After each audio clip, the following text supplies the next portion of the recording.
Hello everyone. Yeah, welcome to my page, Timo Starboy channel blog. Yeah, you are welcome. I greet you at your location time. Good morning, good afternoon, good evening. And for those people who are already sleeping, good night. Yeah. So you see the title, is the rotting and this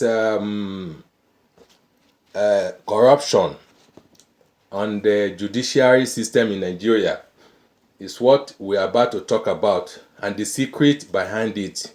Go to court if you are not satisfied. So we want to play you the video. Before I play you this video, I want to thank our fans that they are supporting us in sharing our program and like and love. Yeah, so continue doing so. God will bless you abundantly. In Jesus' name I pray. Amen. So, the secret of the go to court that the APC, they are shouting, and the godfatherism that is going on in Nigeria circles. So we want to bring you everything now. So please sit back, relax, hold your drinks and your popcorn. So let's enjoy the show. Yeah, this is Timo Starboy channel blog live. So let me play you the video and we watch together. So you can justify it by yourself, by putting your comment below at the comment section. So thank you. So let's ride on. Let me take you there. Okay. Welcome to the program. This is Thunder Politics, live on Channels Television. I'm Sean Kimale in Abuja. Tonight, we have some conversations that you do not want to make. I ask the question, all these wealth that you find everywhere that are unexplained, the kind of corruption that we see in Nigeria today, mind-boggling. There are those who have accused people in the civil service, people in the government sector, politically exposed persons. Where are these wealth coming from? You remember the judgment in the P&ID case and how that went in the United Kingdom. How did we even get to that point that even the judge in the United Kingdom says Nigeria was compromised by Nigerians to the extent that Nigeria would have paid up to 11 billion US.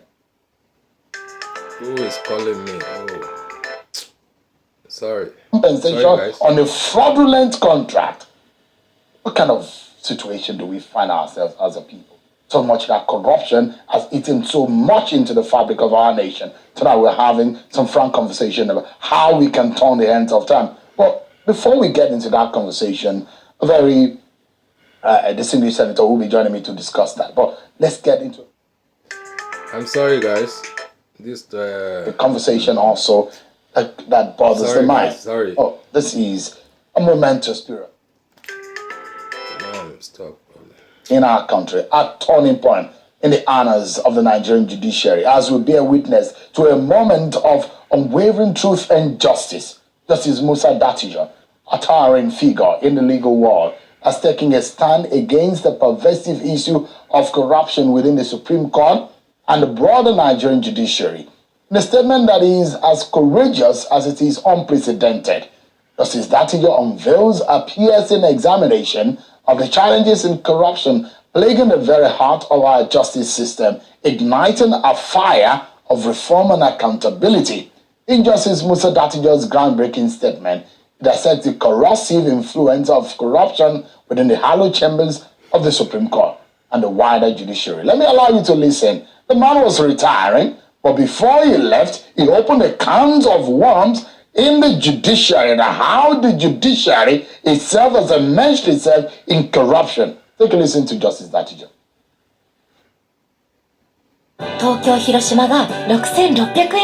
Sorry. Why this thing is popping up? You just spoiled this program. A couple of years ago, appointment to the bench was strictly on merit. Strictly on merit. Sound knowledge of the law, integrity, honor, and hard work distinguished those who were elevated. Lobbying was unheard of. lobbying to accost justices into their chambers by people who seek to be elevated, that the judges should put in words for them, were unheard of. You will just be sitting, and if those who are given the responsibility of making the elevation find you worthy, you just get a letter to that effect. You wouldn't have gone to anybody to ask for any favors or recognition. But that is not the case today, unfortunately. I never lobbied, not at any stage of my career, to secure any appointment or elevation. And I challenge anybody to contradict this statement of mine. As much as possible, the most qualified men and women were appointed. That can no longer be said about appointments to the bench these days. The judiciary must be uniquely above board. Appointments should not be polluted by political, selfish, and sectional interests. The place of merit, it must be urged, cannot be overemphasized. I needed you to listen to that statement from Justice Datjo. That is not the entire gamut of the speech, of course. That his old speech was published on Channels Television's website, channelstv.com. But with a distinguished career spanning over decades, Justice Datjo brings unparalleled insight and unyielding commitment to transparency to this crucial discussion. His statement is a call to action, a fervent plea for reforms, and a statement to the resilience and dedication of those who seek to uphold the rule of law in Nigeria. His statement, however, reminds me of what Senator Edamumbu Kachua said at the valedictory session of the 9th National Assembly. Take a listen to him again. I'll remind you of this. Thank particularly my wife, whose freedom and independence I encroached upon while she was in office. And she has been very tolerant and accepted my encroachment and extended her help to my colleagues. Distinguished, please, I don't think this is a good idea going this direction. It's not a good idea. It's not a good idea, please. It's their secret. That is their secret. Is he a statement of straight from the heart? A statement of a slip of tongue? Because there is been a lot of controversy about what Senator Bukachua said about his wife, who was in the bench before. So that on one hand, about what happened between his colleagues and how the kind of help they got from his wife. Now, I think that was not enough. It was a Nigeria is in chaos. Nigeria is burning down. Off your mic. Nigeria is Another on fire. statement on that same event. Our Supreme Court is sucks. It was curiosity. It was Senator Rochas Okorocha who was speaking now to the Senate President at the time about how he's able to get back. Thank you, Charles. To the Senate. Charles. Listen to Senator Okorocha. God will bless your home. We shall all stand to say Nigeria is a great country. And to those of you, our colleagues, including you, Mr. Senate President, you know you're a very smart politician. How you came back is yet another political book to discuss. Sorry, we've been bringing you their secret, their dirty laundry. I say how you came back is another chapter in our political history. How I came back from where? Mr. President, how you return to the Senate as a senator will open another chapter of discussion in our political book. Thank you. Because I was there in the field with you running for president. We don't have any judicial. I never knew how you were able to meander and return and leaving some of us.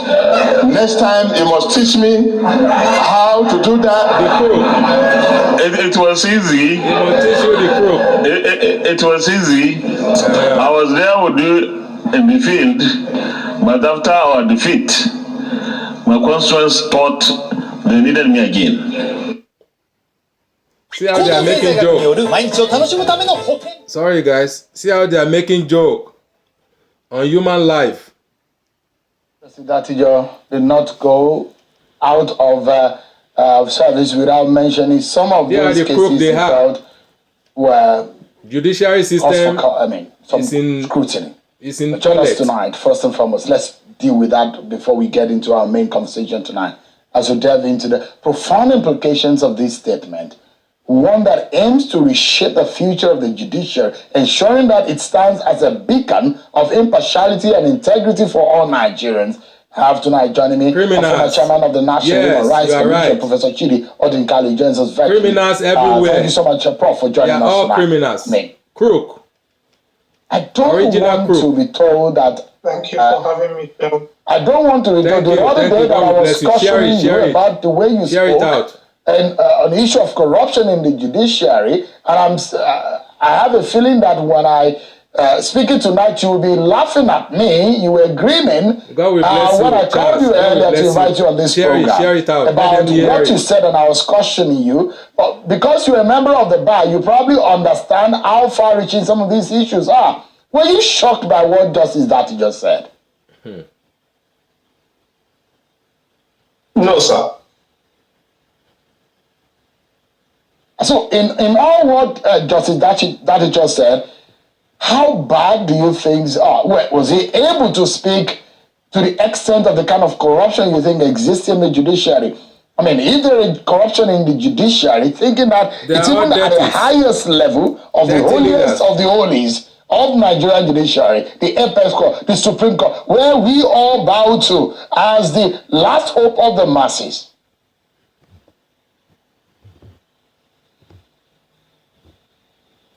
Now, so if I may, let me remind you, or remind all of us, or those who are watching, when he retired from the Supreme Court in 2004, that's nearly 20 years ago, the Honorable Justice Samson Owaifo, who is still alive, had complained that in the 70s and 80s, allegations of judicial corruption were confined to the magistracy. And that by the 90s, we have a deep problem it in Nigeria. appeared to have climbed up to the High Court. And by the time he was retiring, he was afraid that it had got to the appellate level. He also said something else, that at the time he was leaving, people who did not present with the intellectual capabilities for success at the legal profession were being appointed to the judiciary at the High Court. And he feared that these inadequate people were going to rise to the cream of the appellate court system in a short time. In 2011, if you may remember, the story broke, two stories actually. One was the quarrel between the then president of the Court of Appeal and the then Chief Justice over allegations that the then Chief Justice sought to instruct the Court of Appeal as to how to decide the case relating to the dispute relating to the governorship election then in Sokoto State. That ultimately led to the firing of the president of the Court of Appeal, and the Chief Justice then retired under a cloud. In that same year, the then Speaker of the House of Representatives was credited in a cable transmitted by the American ambassador then of having told the American ambassador that the Supreme Court collected money to decide the appeal in respect of the 2007 presidential election. I'm not making this up. All of this is in writing. All of this is evidenced in writing. So I'm just telling you I'm giving you a tale of the tape. And so what the Honorable Justice Datijo Muhammad talked about basically reflects a trend that has itself been fully documented, and the timeline has been reflected in the history of remarks by retiring justices of the Supreme Court over the past 20 years. Now, when, I like to say this with all sense of modesty and all sense of loyalty and also sense of patriotism, that the courts are hallowed in every sense of the word, and the courts are indeed the last hope of the common man. That's where you can run for cover if you have any issue. In fact, any arms of God, the arms of government, they have issues, they go to the court for settlement. Without a court, our society will be in trouble, in chaos. But then, if this kind of thing is happening, and the kind of expose that we've seen about some corrupt judges, which some of their colleagues or some members of the bar have said, and some kind of insinuation and inference that have come up about corrupt judges, because there are corruption in every aspect of our lives, not only in Nigeria, but everywhere. But where you do not want to hear that the corruption exists is in the courtroom. How do we deal with this? Well, first of all, we deal with it by acknowledging it honestly. And I do not agree with you in the spirit of honesty that Nigerian courts today are the last hope of the common man or woman. If you had said the courts should be the last hope of the common person, I would agree. Are things are bad? Are they today the are last things are hope bad? Is it that our yes, courts sir. not? I mean, we're not able to rely on our courts. Are things so bad within the bench? Yes, they are. I'm not going to come here to lie to you. The courts should be the last hope of the common person. I will agree with you. Are Nigerian courts today the last hope of the common person? No, sir. We cannot be honest with ourselves if we cannot admit that the Chief Justice swearing in his son as High Court, appointing his son, swearing in his members of his family. We cannot be honest if we don't agree making it that the President of the Court family of Appeal, project, sitting in the NJC, nonsense, approving appointment for her son-in-law and approving appointment for the daughter is a problem. This the is a best problem, the least big they one. can do is that when these things come up, they recuse themselves. Okay? That is the least they can do. Because being a judge is not a family inheritance. There is a fire in the mountain. Being a judge is not a sexually transmitted condition. Husbands don't inseminate their wives with judgeships. Men don't inseminate their mistresses with judgeships in the bedroom. I am sorry. We have to be brutal with ourselves. This has got too far. Yeah, I've got and to every stop. time I say this, I get abused. But I'm going to insist on keep saying it because the stakes are too high. The issues are too important.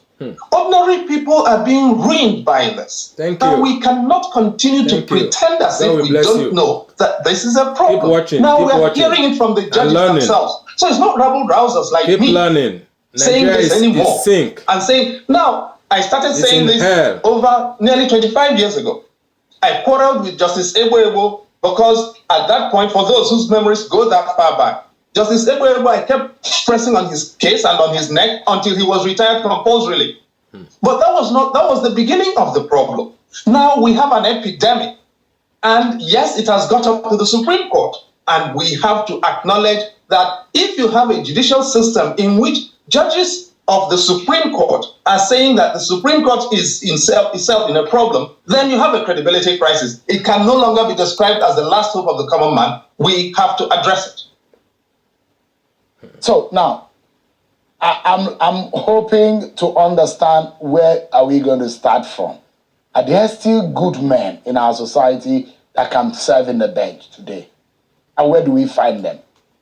There are good men and there are good women. Yes. Those good men and good women are not confined to the sons and daughters and wives and husbands and mistresses of sitting judges and politicians. That is the problem. Look around and see. The 17 senior advocates in Kogi State today are asking that appointments to the bench be suspended because the state governor, they allege, wants to make his wife a high court judge. Right? That is how bad it has got. Every senior politician wants the person who is in their bedroom or in their family to become a high court judge. How do you run a country like that so that honest people no longer even get a chance to be considered? It is only happening in Nigeria. People who are decent and successful and bright and intelligent with integrity no longer have a chance to be considered. If you don't have people from your family or your political clan running the appointments, that is the problem. And when, therefore, the retired Justice of the Supreme Court, most recently retired, says the first thing you do is unbundle the office of the Chief Justice, we have to take that very seriously. The Chief Justice has become, as an institution, I'm not making imputations against the person, as an institution, the Chief Justice has become too dangerous to the country. It's got to be unbundled. I was reading an article, and there's an excerpt from a professor of law, Agbo Madaki, who said this. He said, law should be interpreted to serve justice. When justice is done according to law, it could lead to injustice because of the imperfections of the law. Professor Agbo Madaki, I mean, that could be a jurisprudential argument in the areas of academics, but there are realities of the imperfections of our law. And I'm wondering, Professor Odinkalu, if you can give us a sense of how bad things are. For example, there are those who say they pay for judgment. There are those who say there are pre-conscripted judgment that are handed over to judges. Are those the case truly? Are these the realities? If you can mention 2 or 3 things, because an average citizen will say, why then do I need to go to court when I will not get justice? But what is justice in itself? When there are issues of technicality, is it allowed in law? If you follow the law and oppose justice, what is justice? What is law? What are those commonly perpetrated evil in the bench that we need to expose tonight?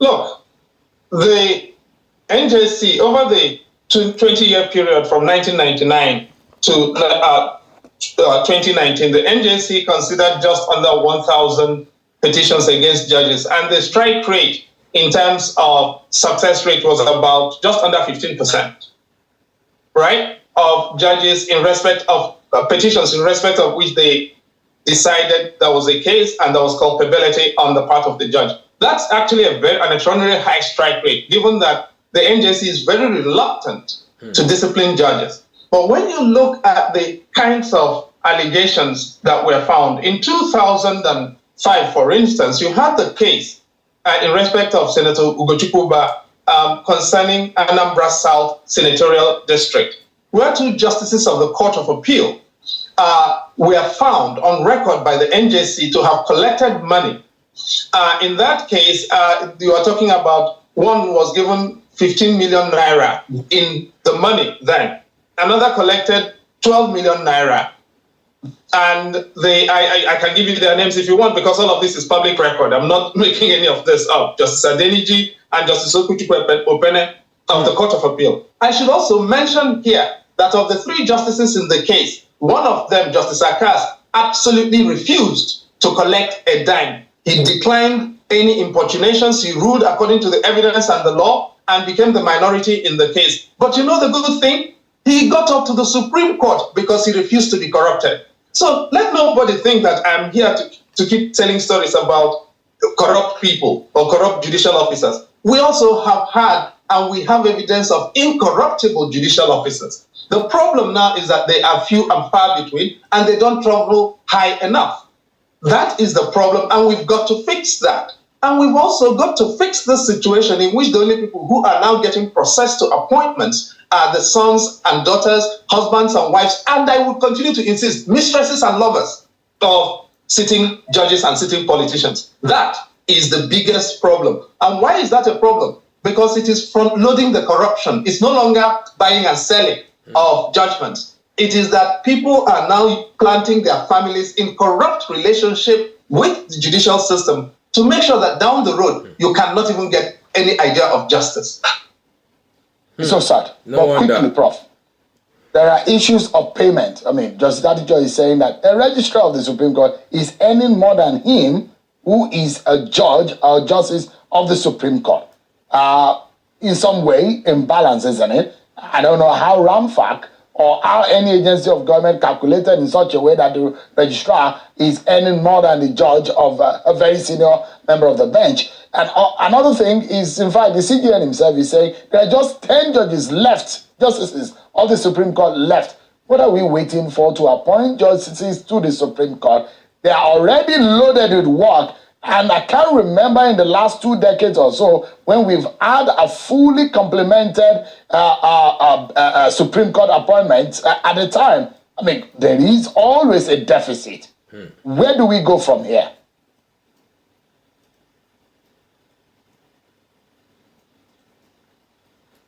We have got to reform judicial appointments and reform them fast, very fast, urgently. Now, again, this is about politicians and their interests. In 2008, Justice Ogebe, who presided over the presidential petition, was quickly moved up to the Supreme Court. Decent man, honest man, great judicial record, but it set a bad precedent. And increasingly, judges who sit on presidential petitions are now moved up to the Supreme Court, which again builds into the system perverse incentives. And it is these perverse incentives that we have got to eliminate. The perverse incentives that appear to make it possible. Now, you're talking about how registrar of the Supreme Court earns more than justices. But the same registrars of the Supreme Court want to become judges and go to the High Court and then start climbing up. If that is not a perverse incentive, I don't know what is. Why would they want to become judges if they are earning more than the justices of the Supreme Court?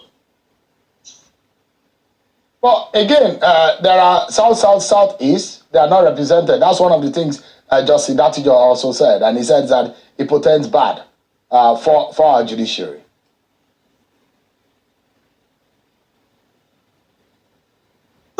Now, the circular here, Justice Sidibage resigned from the Supreme Court to become circular here in 2019. He has not been replaced nearly 5 years later, over 4 years later. What kind of system do we have? I can tell you the story of how it is that he has not been replaced, but we don't have the time here for it because the details are there for anyone who is interested in following judicial appointments in Nigeria.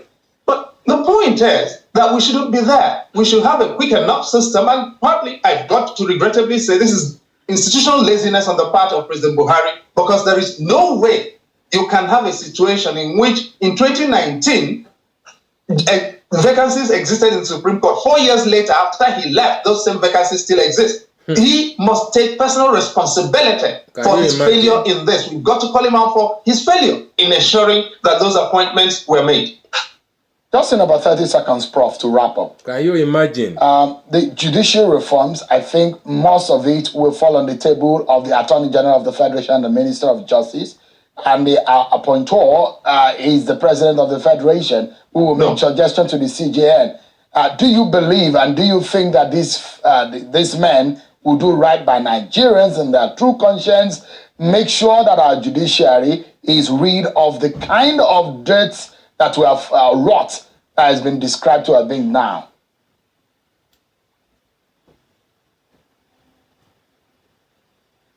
So it's not just men, it's also women. The president of the Court of Appeal is a woman. Her predecessor was a woman. And we have seen with certainly the immediate past president of the Court of Appeal, allegations of improper behavior by her husband under cover of parliamentary immunity.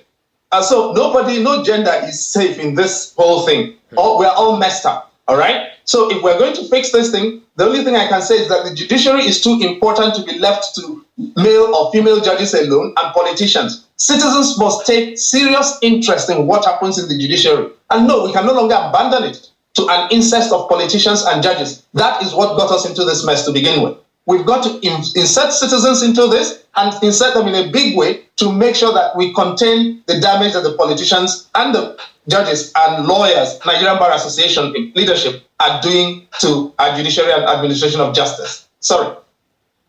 I can boldly give you a title tonight, Professor Chidi Odinkalu, an So guys, yeah, so share our program. Yeah, it's very educative. So we like you to leave your comment. So I will be back and give you more update on what is going on in Nigeria. So thank you so much. Have a lovely day. Bye.